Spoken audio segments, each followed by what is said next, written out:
17 మందితో ఈ విశాఖపట్నంలో మేము మిరాకిల్ సెంటర్ని స్టార్ట్ చేసాం. ఈ రోజుని చూస్తే నాకే ఆశ్చర్యం అనిపిస్తుంది. దేవుడు ఎంత కృపగలవాడు. ఆయనకు అసాధ్యమైంది అసలు ఏమైనా ఉందా? 17 మందితో మొదలుపెట్టిన ఈ సంఘాన్ని ఈరోజు వేల సంఘంగా దేవుడు తీర్చిదిద్దాడు కదా. వేల సంఘానికి ఒక తల్లిగా తండ్రిగా మమ్మల్ని నిలబెట్టాడు కదా. ఆ రోజు మా పరిస్థితి ఏంటి అని చూసుకున్నప్పుడు ఈరోజు మా పరిస్థితి ఏంటి అని మీరు అందరూ చూస్తున్నారు కదా. పురుగు లాంటి మా బ్రతుకులను ఎలా మార్చేశాడు.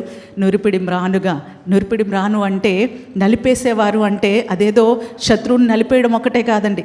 మన బ్రతుకు ద్వారా ఇతరుల యొక్క మనస్సుల్ని దేవుడు మారుస్తాడండి. ఇతరుల యొక్క హృదయాలు, బండబారిన హృదయాలను దేవుడు మారుస్తాడు.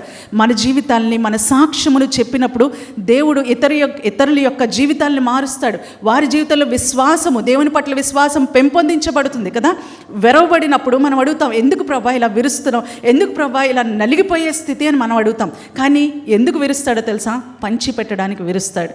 ఆ రోజున 5 రొట్టెలు 2 చిన్న చేపలను యేసయ్య విరిచేటప్పుడు, ఆ 5 రొట్టెలను విరిచేటప్పుడు ఆ రొట్టెలు అనుకొని ఉంటాయి. ఎందుకు ప్రభా మమ్మల్ని విరుస్తున్నావు, ఏంటి ప్రభా కారణం అంటే యేసయ్య అంటాడు, నిన్ను ఇంతమందికి పంచాలి, నిన్నెంతమంది ఆకలి తీర్చాలి నీ ద్వారా, అందుకే నువ్వు విరవబడుతున్నావు.